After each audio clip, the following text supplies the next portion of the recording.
Lektion 1: Der Reiz von Wasserfällen. Hallo Anna, ich bin gerade von einem Ausflug in einen Nationalpark zurückgekommen und die meisten Touristen kommen dorthin, um sich die Wasserfälle anzusehen. Das klingt unglaublich. Wasserfälle sind so schön und faszinierend. Welchen Wasserfall hast du besucht? Ich ging zu den Yosemite Falls. Es ist einer der höchsten Wasserfälle in Nordamerika und die Aussicht war atemberaubend. Yosemite Falls ist atemberaubend. Ich habe Bilder gesehen, aber ich kann mir nur vorstellen, wie großartig es persönlich sein muss. Bist du bis zum Gipfel gewandert? Ja, das habe ich. Der Weg war anspruchsvoll, aber der Aufstieg zum Gipfel hat sich gelohnt. Das Geräusch des herabstürzenden Wassers war so beruhigend. Das muss eine so lohnende Erfahrung gewesen sein. Ich liebe das Geräusch von fließendem Wasser. Es ist so beruhigend. Wie lange hast du für die Wanderung gebraucht? Es dauerte etwa 3 Stunden, bis wir den Gipfel erreichten, und wir machten viele Pausen, um die Landschaft zu genießen. Die Aussicht von dort oben war spektakulär. Ich kann es mir vorstellen. Waren viele andere Wanderer auf dem Weg? Ja, es waren einige.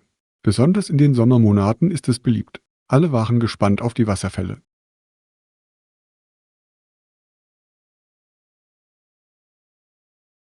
Das ist großartig. Es ist schön, das Erlebnis mit anderen Naturliebhabern zu teilen. Haben Sie unterwegs interessante Menschen kennengelernt? Das habe ich. Ich habe eine Familie kennengelernt, die jeden Sommer in verschiedene Nationalparks reist. Sie gaben einige Tipps zu anderen Wasserfällen, die man besuchen sollte. Das hört sich lustig an. Es gibt so viele wunderschöne Wasserfälle im ganzen Land. Haben Sie bestimmte Sehenswürdigkeiten auf Ihrer Liste, die Sie als nächstes besuchen möchten? Ich würde gerne eines Tages die Niagarafälle sehen. Seine schiere Größe und Kraft sind faszinierend. Warst du dort? Ja, ich war vor ein paar Jahren dort. Der Nebel der Wasserfälle ist erfrischend und die Aussicht absolut atemberaubend. Sie können sogar eine Bootstour unternehmen, um näher heranzukommen. Das klingt erstaunlich. Das würde ich gerne erleben. Gab es Aktivitäten, die Ihnen während Ihres Aufenthalts gefallen haben? Neben der Bootstour habe ich es genossen, auf den malerischen Wegen spazieren zu gehen und Fotos zu machen. Die Farben der durch den Nebel erzeugten Regenbögen sind atemberaubend. Das klingt nach dem Traum eines jeden Fotografen. Ich liebe es, die Schönheit der Natur einzufangen. Hatten Sie ein Lieblingsfoto von Ihrer Reise? Ja, ich habe ein Foto von den Wasserfällen mit einem Regenbogen im Hintergrund gemacht. Das ist eine meiner liebsten Erinnerungen an diese Reise. Ich wette, es ist ein wunderschönes Foto. Die Natur hat eine Art, solche magischen Momente zu schaffen. Was macht Ihrer Meinung nach Wasserfälle für Touristen so attraktiv? Ich denke, es ist die Kombination aus Schönheit, Kraft und Ruhe. Sie repräsentieren die rohe Energie der Natur und die Menschen fühlen sich davon angezogen. Ich stimme voll und ganz zu. Außerdem schaffen sie oft atemberaubende Landschaften, die großartige Möglichkeiten zum Wandern und Fotografieren bieten. Ja, Wasserfälle können auch ein Symbol für Abenteuer und Entdeckungen sein und Menschen dazu ermutigen, sich mit der Natur zu verbinden. Das ist eine schöne Perspektive. Ich denke, wir alle brauchen diese Verbindung, besonders in unserem geschäftigen Leben. Haben Sie noch andere Lieblingsaktivitäten im Freien? Lektion 2: Stärken Sie Ihre Argumente. Hallo Anna, ich habe gerade meinen Aufsatz überprüft und habe das Gefühl, ich könnte weitere unterstützende Beweise hinzufügen, um meine Argumente zu untermauern. Das ist eine tolle Idee. Wenn Sie solide Beweise haben, werden Ihre Argumente überzeugender. Können Sie mir ein Beispiel für das Argument geben, an dem Sie arbeiten? Sicher. Ich diskutiere den Einfluss von Social Media auf die Kommunikation. Ich habe erwähnt, dass es den Menschen hilft, Kontakte zu knüpfen, aber ich brauche mehr Fakten. Das ist ein interessantes Thema. Sie könnten Statistiken darüber einschließen, wie viele Menschen täglich soziale Medien nutzen. Genau. Ich habe gelesen, dass weltweit über 3 Milliarden Menschen soziale Medien nutzen. Das ist eine aussagekräftige Statistik. Das ist es wirklich. Vielleicht möchten Sie auch untersuchen, wie soziale Medien Beziehungen sowohl positiv als auch negativ verändert haben. Guter Punkt.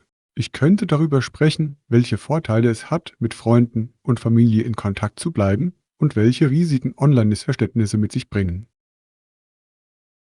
Ja, wenn Sie beide Seiten einbeziehen, wird Ihre Argumentation ausgewogener. Haben Sie darüber nachgedacht, Expertenmeinungen hinzuzufügen? Ich habe es noch nicht getan. Glaubst du, das würde helfen? So, die Nennung von Experten kann Ihren Behauptungen Glaubwürdigkeit verleihen.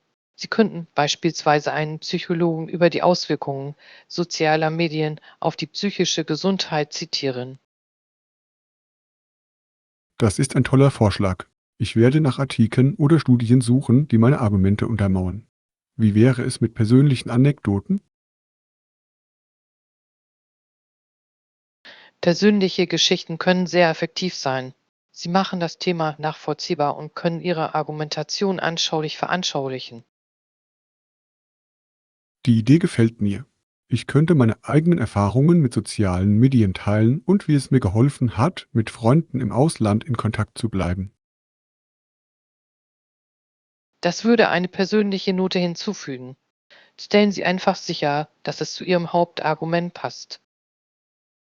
Natürlich. Es ist wichtig, konzentriert zu bleiben. Gibt es noch andere Arten von Beweisen, die ich berücksichtigen sollte?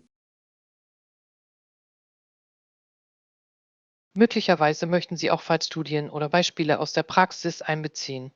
Zum Beispiel, wie Social-Media-Kampagnen Gemeinschaften für soziale Zwecke mobilisiert haben. Das ist ein überzeugender Blickwinkel. Ich könnte über Bewegungen wie Nummermeto oder Klimaaktivismus in den sozialen Medien diskutieren. Ja, diese Beispiele zeigen die Macht der sozialen Medien, Veränderungen und Bewusstsein voranzutreiben. Ich kann sehen, wie die Einbeziehung verschiedener Arten von Beweisen meinen Aufsatz überzeugender machen wird. Definitiv. Es wird Ihren Lesern helfen, die Tiefe des Themas zu verstehen und es aus verschiedenen Perspektiven zu betrachten. Ich schätze Ihre Erkenntnisse. Ich werde meinen Aufsatz überarbeiten und darauf achten, diese Elemente einzubeziehen. Ich helfe gerne. Denken Sie daran, Ihre Beweise logisch zu ordnen, um eine überzeugende Argumentation aufzubauen. Das ist ein toller Tipp. Ich werde auch an der Struktur arbeiten. Vielen Dank für Ihre Unterstützung. Lektion 3: Faszinierende Tierwelt. Hallo Anna. Ich habe mir einen Dokumentarfilm über Wildtiere angesehen und dabei erfahren, dass Eisbären faszinierende Lebewesen sind. Das sind sie wirklich. Ich war überrascht, als ich herausfand, dass Eisbären über 1500 Pfund wiegen können. Das ist enorm. Absolut. Aber die Bären waren noch größer als diese Katzen, die ich im Zoo sah. Es ist unglaublich, wie riesig sie werden können. Ja, und ihr strahlend weißes Fell hilft ihnen, sich in die arktische Umgebung einzufügen. Es ist perfekt für die Robbenjagd. Rechts. Ihre Tarnung ist beeindruckend. Ich habe auch erfahren, dass Ihr Fell nicht wirklich weiß ist. Es ist transparent und reflektiert Licht. Das ist eine coole Tatsache. Es ist erstaunlich, wie die Natur Tiere an ihre Umgebung anpasst. Haben Sie Eisbären persönlich gesehen? Das habe ich nicht, aber ich würde gerne ein Wildreservat besuchen. Sie in ihrem natürlichen Lebensraum zu sehen, muss atemberaubend sein. Ich stimme zu.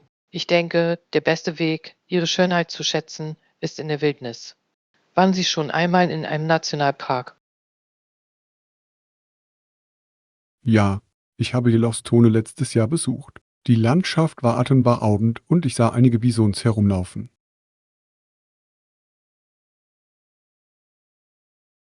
Das klingt unglaublich. Bisons sind solch majestätische Tiere. Konnten Sie noch andere Wildtiere sehen?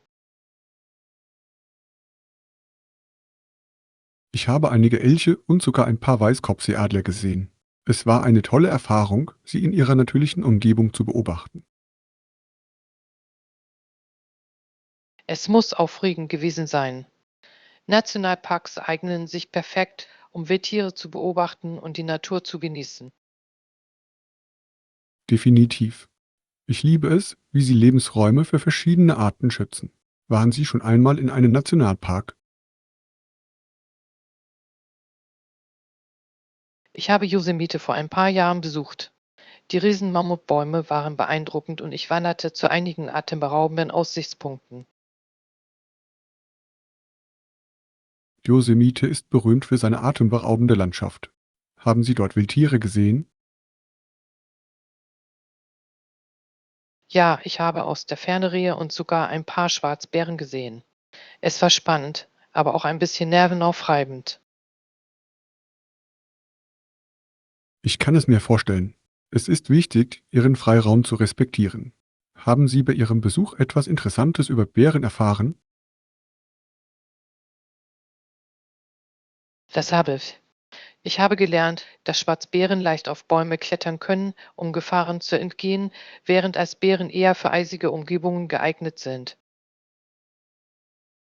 Das ist faszinierend. Es ist interessant, wie sich verschiedene Arten an ihre einzigartigen Lebensräume angepasst haben.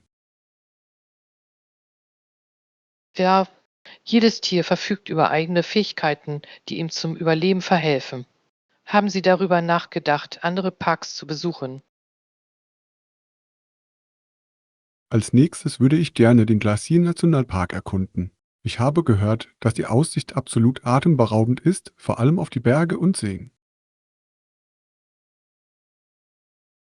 Der Gletscher ist wunderschön. Es ist bekannt für seine Wanderwege und seine vielfältige Tierwelt. Vielleicht entdecken Sie sogar ein paar Bergziegen. Das wäre großartig. Ich muss bald eine Reise dorthin planen. Es macht mir Spaß, etwas über verschiedene Ökosysteme und die darin lebenden Tiere zu lernen. Lektion 4: Erlebnisse im Restaurantbesuch.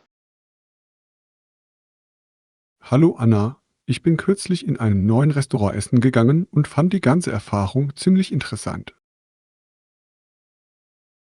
Das klingt spannend. Was war das für ein Restaurant? Es war ein italienischer Ort. Die Atmosphäre war schön mit sanfter Musik und gemütlicher Beleuchtung. Es sorgte für eine schöne Stimmung beim Abendessen. Italienisches Essen ist immer eine gute Wahl. Haben Sie besondere Gerichte probiert?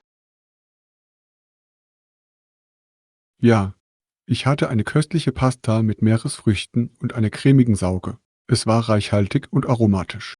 Was ist mit dir? Haben Sie eine Lieblingsküche?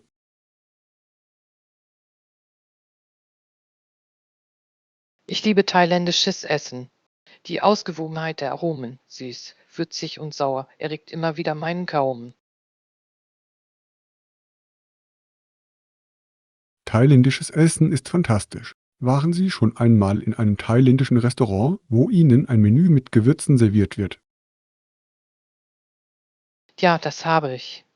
Ich fordere mich gerne mit den würzigeren Gerichten heraus, muss aber aufpassen, dass ich es nicht übertreibe.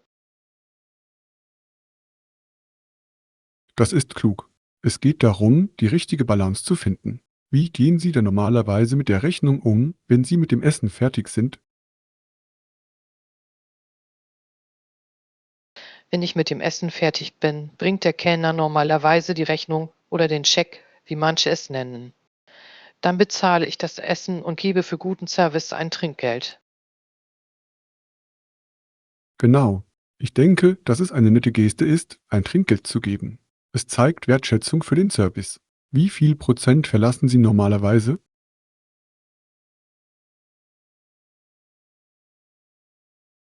Normalerweise hinterlasse ich etwa 15-20% der Gesamtrechnung. Er kommt auf die Servierqualität an. Wenn es außergewöhnlich ist, gebe ich vielleicht sogar mehr Trinkgeld. Das ist vernünftig. Mir ist aufgefallen, dass die Trinkgeldbräuche von Ort zu Ort unterschiedlich sein können. Sind Ihnen auf Reisen überraschende Trinkgeldpraktiken aufgefallen? Tja, in einigen Ländern ist Trinkgeld überhaupt nicht üblich, während es in anderen erwartet wird. In Japan zum Beispiel kann Trinkgeld als unhöflich angesehen werden. Das ist interessant. Es ist wichtig, die örtlichen Gepflogenheiten zu kennen, um Missverständnisse zu vermeiden. Sind Ihnen solche Situationen begegnet? Das habe ich. Als ich Japan besuchte, war ich unsicher, wie ich mit der Rechnung umgehen sollte. Zum Glück hat mir mein Freund vorher die Geflogenheiten erklärt. Das ist großartig. Es ist immer hilfreich, jemanden zu haben, der die Kultur kennt. Hatten Sie schon einmal ein unvergessliches kulinarisches Erlebnis? Ja, einmal habe ich in einem Dachrestaurant mit Blick auf die Skyline der Stadt zu Abend gegessen. Die Aussicht war atemberaubend und das Essen war exquisit. Das klingt magisch. Die Kombination aus großartigem Essen und einer atemberaubenden Aussicht kann eine Mahlzeit unvergesslich machen. Was hast du bestellt? Ich hatte gegrillten Lachs mit Spargel und einem Glas Weißwein. Es war eine perfekte Paarung. Was ist mit dir? Gibt es unvergessliche Mahlzeiten? Definitiv. Ich hatte einmal eine Briochen-Stin-Party mit Freunden. Sie haben meine Lieblingsgerichte gekocht und wir hatten eine wundervolle Zeit zusammen. Das hört sich herrlich an. Gemeinsame Mahlzeiten mit Freunden können die schönsten Erinnerungen schaffen. Gab es ein besonderes Dessert zum Feiern? Ja, sie haben einen Schokoladenkuchen gebacken, der mein Favorit ist. Es war der perfekte Abschluss eines fantastischen Abends. Lektion 5: Tierkrankheiten verstehen. Hallo Anna, ich habe einen Artikel über Tierkrankheiten gelesen und es ist alarmierend, wie manche so tödlich sein können. Das klingt interessant. Über welche Krankheit wurde gesprochen? Sie erwähnten eine bestimmte Krankheit, die Tiere normalerweise schnell tötet, aber bevor sie sterben, zeigen sie oft seltsame Verhaltensweisen. Das ist beunruhigend. Tiere können sehr anfällig für Krankheiten sein. Welche seltsamen Verhaltensweisen haben Sie beschrieben? Sie sprachen über orientierungsloses oder aggressives Verhalten der Tiere, deren Beobachtung ziemlich schockierend sein kann. Das muss für jeden, der es miterlebt, schwierig sein. Was verursacht diese Krankheiten bei Tieren? Verschiedene Faktoren können dazu beitragen, wie Viren, Bakterien und sogar Parasiten. Auch Stress und Umweltveränderungen können eine Rolle spielen. Es ist faszinierend, wie alles miteinander verbunden ist. Haben Sie etwas über bestimmte Krankheiten erfahren, die wir Tiere befallen? Ja, ich habe von einer Krankheit namens Chronik-Vastindisiase gelesen, die Hirsche und Elche befällt. Es ähnelt dem Rinderwahnsinn bei Rindern. Das ist besorgniserregend. Wie verbreitet es sich unter Tieren? Die Ausbreitung erfolgt durch direkten Kontakt mit infizierten Tieren oder kontaminierten Umgebungen. Es kann verheerende Auswirkungen auf die Bevölkerung haben. Ich kann es mir vorstellen. Gibt es Bemühungen, die Ausbreitung solcher Krankheiten zu kontrollieren oder zu verhindern? Ja, Wildschutzbehörden überwachen häufig die Population und erlassen Vorschriften wie Jagdbeschränkungen, um bei der Bekämpfung der Krankheit zu helfen. Das ist ein kluger Ansatz. Es ist wichtig, sowohl die Tiere als auch ihre Ökosysteme zu schützen. Genau, auch die Sensibilisierung der Öffentlichkeit ist von entscheidender Bedeutung. Aufklärung über diese Krankheiten kann dazu beitragen, eine weitere Ausbreitung zu verhindern. Definitiv. Ich denke, die Menschen sollten über die Anzeichen von Krankheiten bei Wildtieren informiert werden. Auf diese Weise können sie alles Ungewöhnliche melden. Das ist eine tolle Idee. Es könnte viele Tiere retten, wenn die Menschen wachsam wären. Haben Sie jemals kranke Tiere in freier Wildbahn gesehen? Das habe ich nicht, aber ich habe Geschichten von Freunden gehört, die das getan haben. Sie sahen einen Vogel, der lethargisch und reaktionslos wirkte. Das klingt besorgniserregend. Es ist wichtig zu wissen, was in solchen Situationen zu tun ist. Manchmal ist es am besten, sich an eine Wildtierrettungsorganisation zu wenden. Lektion 6: Der Nervenkitzel des Hockeys. Hallo Anna, ich habe mir gestern Abend ein NHL-Spiel angeschaut und kann nicht anders als zu glauben, dass es weiterhin die erfolgreichste und unterhaltsamste Eishockeyliga in Nordamerika ist. Ruf. Die Energie in den Arenen ist elektrisierend und das Können der Spieler ist unglaublich. Welches Spiel hast du gesehen? Es war ein Spiel zwischen den Toronto Maple Leafs und den Montreal Canadiens. Die Rivalität ist intensiv und die Atmosphäre war großartig. Diese beiden Teams haben eine so reiche Geschichte. Es ist immer spannend, wenn sie gegeneinander antreten. Hat dir das Gameplay gefallen? Definitiv. Das Tempo war hoch und es gab einige atemberaubende Tore.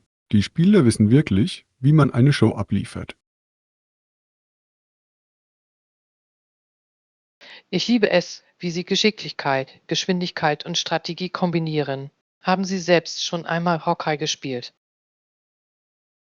Als ich jünger war, habe ich in der Freizeit gespielt, aber ich war nicht sehr gut. Es ist viel schwieriger, als es aussieht.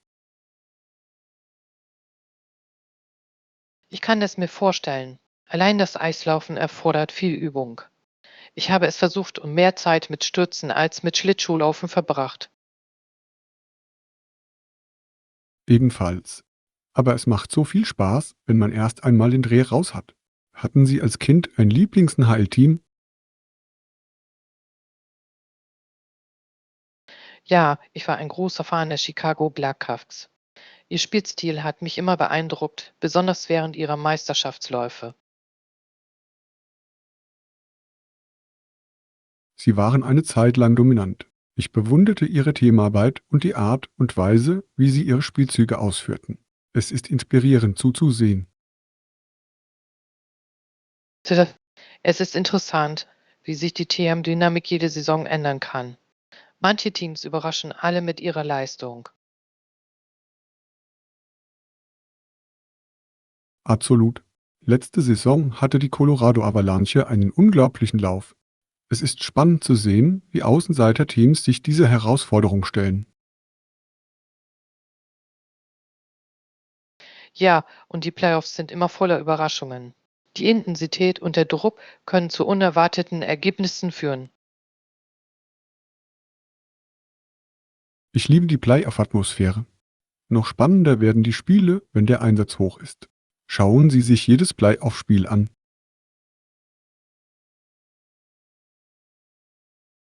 Ich versuche es. Es ist schwer, die Aufregung zu übersehen, besonders wenn es um Überstunden geht. Diese Momente können herzerreißend sein. Ich weiß, einige der besten Eishockey-Momente passieren in der Verlängerung. Die Spannung ist spürbar und jeder Schuss zählt.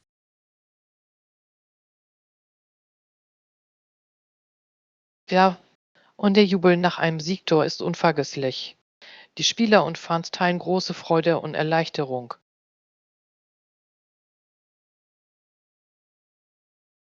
Es bringt wirklich alle zusammen. Apropos Fans. Ich denke, die NHL hat einige der leidenschaftlichsten Fans. Definitiv. Fans sorgen für eine einzigartige Atmosphäre, egal ob bei Heimspielen oder beim gemeinsamen Zuschauen in Bars und Restaurants. Haben Sie jemals ein Live-NHL-Spiel besucht? Ja, ich war vor ein paar Jahren bei einem Spiel der Blackhawks. Es war ein unglaubliches Erlebnis, persönlich dabei zu sein. Ich kann es mir vorstellen. Das Publikum, die Geräusche des Spiels und die Aufregung müssen berauschend sein. Lektion 7: Die Kunst der Fotografie. Hallo Anna, ich habe mich in letzter Zeit mit der Fotografie beschäftigt und es ist faszinierend, wie viel es zu lernen gibt. Das ist großartig. Fotografie kann so ein kreatives Ventil sein. Auf welchen Aspekt konzentrieren Sie sich? Ich versuche, Stabilisierung und Autofokus zu verstehen. Diese Funktionen sind wichtig für die Aufnahme scharfer Bilder. Düsseldorf. Die Stabilisierung trägt dazu bei, Unschärfen durch Kameraüberwachung zu reduzieren. Haben Sie versucht, ein Stativ zu verwenden? Ja, das habe ich. Besonders bei Langzeitbelichtungen macht es einen großen Unterschied. Ich war erstaunt, wie klar die Nachthimmelfotos geworden sind.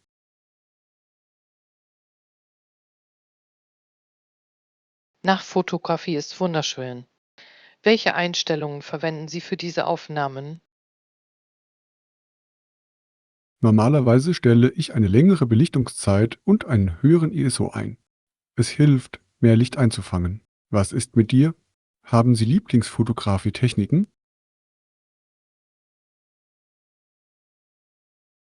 Ich genieße Porträtfotografie.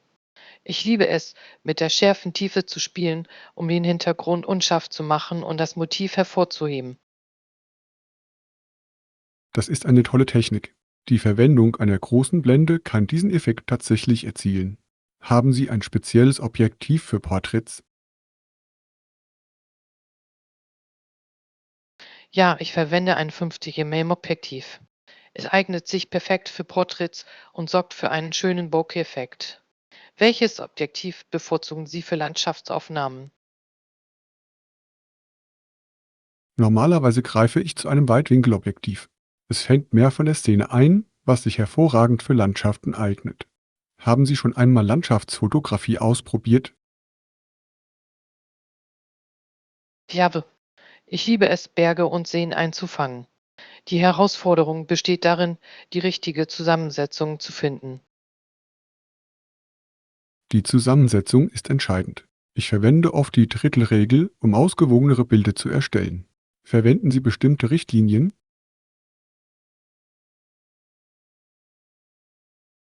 Ja, ich befolge auch die dritte Regel. Zusätzlich versuche ich, das Auge des Betrachters mit Linien und einem natürlichen Rahmen in die Szene zu lenken. Das ist ein fantastischer Ansatz. Es lenkt die Aufmerksamkeit wirklich auf das Hauptthema. Haben Sie mit der Bearbeitung Ihrer Fotos experimentiert? Definitiv. Durch die Nachbearbeitung können Bilder erheblich verbessert werden. Ich verwende Software, um Helligkeit und Kontrast anzupassen, und manchmal spiele ich mit Farben. Die Bearbeitung kann einem Foto wirklich Leben einhauchen. Ich experimentiere auch gerne mit Filtern. Haben Sie ein Lieblingsbearbeitungstool? Ich verwende hauptsächlich Lightroom. Es ist benutzerfreundlich und verfügt über leistungsstarke Funktionen sowohl für Anfänger als auch für Profis. Ich habe Gutes über Lightroom gehört. Ich könnte es versuchen. Welchen Rat würden Sie jemandem geben, der gerade erst mit der Fotografie anfängt? Übung ist unerlässlich. Experimentieren Sie mit verschiedenen Einstellungen und Themen. Haben Sie keine Angst, Fehler zu machen. Sie helfen dir beim Lernen. Toller Rat. Daran werde ich mich erinnern. Ich denke auch, dass der Beitritt zu einer Fotogruppe wertvolles Feedback und Inspiration liefern könnte. Hilf.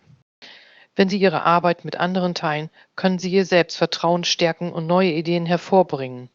Haben Sie schon einmal in einem örtlichen Fotoclub nachgeschaut?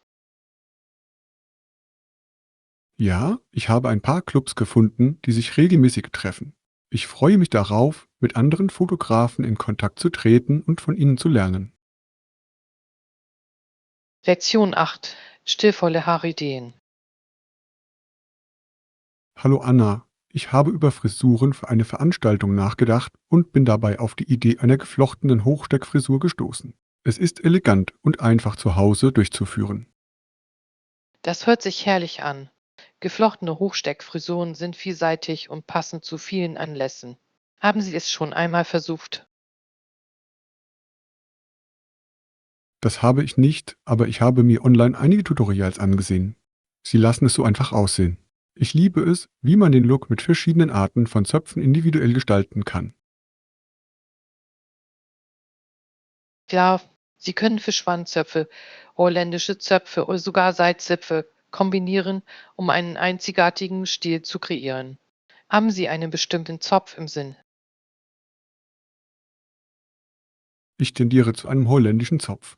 Es sieht so ordentlich und strukturiert aus. Außerdem scheint es den ganzen Tag gut zu halten.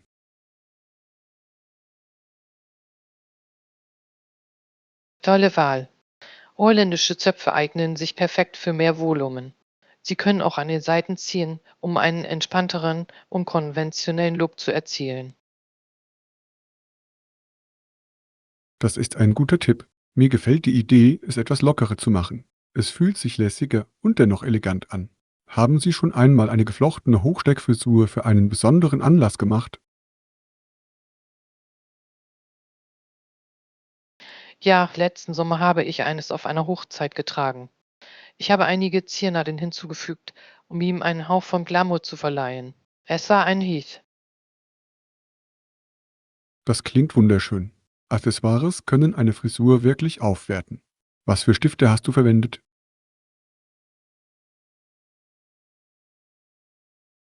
Ich habe einige Haarnadeln mit Blumenmuster verwendet. Sie fügten einen schönen Farbtupfer hinzu, ohne zu überwältigend zu wirken. Es hat mein Kleid perfekt ergänzt. Ich liebe diese Idee. Vielleicht suche ich nach ähnlichem Zubehör. Glauben Sie, dass eine geflochtene Hochsteckfrisur für eine formellere Veranstaltung wie eine Gala funktionieren würde? Syluf. Eine glatte, geflochtene Hochsteckfrisur kann sehr raffiniert aussehen. Die Kombination mit Statimentoren würde den Look wunderbar abrunden. Das ist ein toller Vorschlag.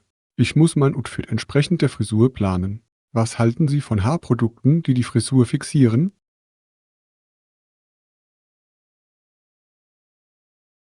Die Verwendung eines guten Haarsprays ist unerlässlich. Es hilft, den Zopf zu halten, ohne ihn steif zu machen. Auch eine leichte Mousse kann für mehr Volumen sorgen. Das werde ich mir merken. Es ist erstaunlich, wie die richtigen Produkte einen solchen Unterschied machen können. Haben Sie eine Lieblingsmarke? Ich verwende gerne Produkte einer Marke namens Uai. Sie haben großartige Optionen für Stühling und Finishing. Was ist mit dir?